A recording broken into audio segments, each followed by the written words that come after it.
¿Qué es el Evangelio del agua y del Espíritu?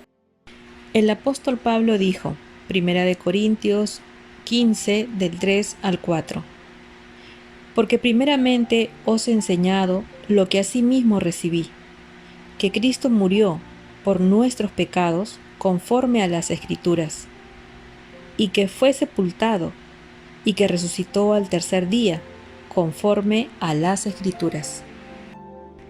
¿Qué quiere decir la palabra las Escrituras? Cristo murió por nuestros pecados de acuerdo a las Escrituras. Significa que las Escrituras son el Antiguo Testamento confirmadas en el Nuevo Testamento. El apóstol Pablo dijo que Jesús murió por todos nuestros pecados de acuerdo al pacto y a la revelación del Antiguo Testamento. ¿Cómo Él expió todos nuestros pecados? Él lo hizo a través de su acto de justicia, es decir, su bautismo, su muerte sobre la cruz y su resurrección. ¿Por qué los apóstoles pusieron tan grande énfasis en el bautismo de Jesús? Este es el secreto del verdadero evangelio del agua y del Espíritu, el cual recibieron de Jesús y que predicaron a todo el mundo. Jesús dijo, a menos que uno nazca de agua y del Espíritu, no podrá entrar en el reino de Dios. Juan 3:5. La Biblia dice que Jesús vino por agua y sangre para salvarnos de todos nuestros pecados. Primera de Juan 5:6. La sangre significa la cruz. Entonces, ¿qué significa agua? Espero que no se confunda con el bautismo del agua de los creyentes. Por favor, ponga atención cuidadosamente al significado del bautismo de Jesús. Ahora no estamos enfocados en el bautismo de agua por los creyentes o la doctrina de la regeneración bautismal. ¿Por qué Jesús fue bautizado por Juan el Bautista? ¿Por qué Jesús proclamó de su bautismo? Porque así conviene que se cumpla toda justicia. Mateo 3:15. En Hebreos 10:1 menciona, porque la ley, se refería a los sacrificios, son una sombra de las cosas buenas que habrían de venir. Veamos el típico sacrificio que Dios le dio a su pueblo para su salvación en el Antiguo Testamento. Si alguien pecaba y era culpable, el pecador tenía que ofrecer una ofrenda por ese pecado, para la expiación de su pecado. En Levíticos capítulo 1 del 3 al 5 manifiesta: si su ofrenda fuere holocausto vacuno, macho sin defecto lo ofrecerá. De su voluntad lo ofrecerá a la puerta del tabernáculo de reunión, delante de Jehová. Y pondrá su mano sobre la cabeza del holocausto, y será aceptado para expiación suya. Entonces degollará el becerro en la presencia de Jehová, y los sacerdotes hijos de Aarón ofrecerán la sangre, y la rociarán alrededor sobre el altar, el cual está a la puerta del tabernáculo de reunión. Aquí podemos ver que la ofrenda por el pecado tenía que satisfacer 3 condiciones para ser legal ante Dios. Tenían que: 1. Preparar el animal sacrificial sin defecto. Lo podemos ver en el versículo 3.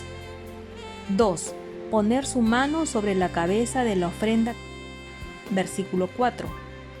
Y 3. Matar, desangrar el sacrificio para la expiación. Versículo 5. En estos versículos anteriores debemos confirmar la ley de Dios, que el pecado debía ser transferido a la cabeza del animal sacrificial por medio de la imposición de manos antes de que muriera. Esto es una verdad muy importante. Puedes encontrarlo así en muchas expresiones, como imponían las manos sobre la cabeza de la ofrenda por el pecado para la remisión de estos, en varios capítulos del libro de Levítico.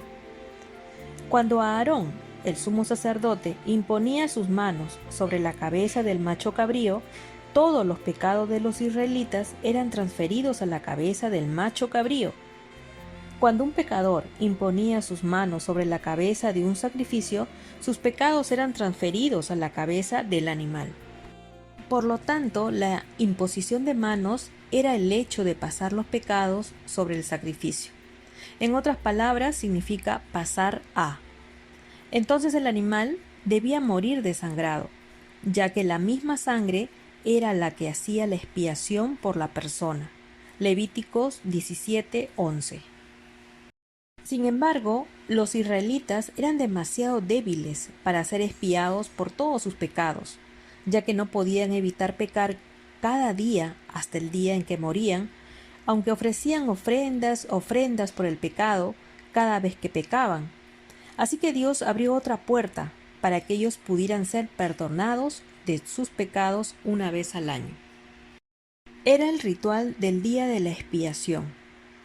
En el día de la expiación, Aarón, el sumo sacerdote, imponía sus manos en la cabeza del chivo expiatorio para pasar los pecados anuales de todos los israelitas una vez al año. Levítico 16:21. Aarón era el representante de los israelitas en ese entonces. Él imponía sus manos en la cabeza del chivo o macho cabrío en lugar de todos los israelitas. Esto lo hacía aproximadamente de 2 a 3 millones por vez.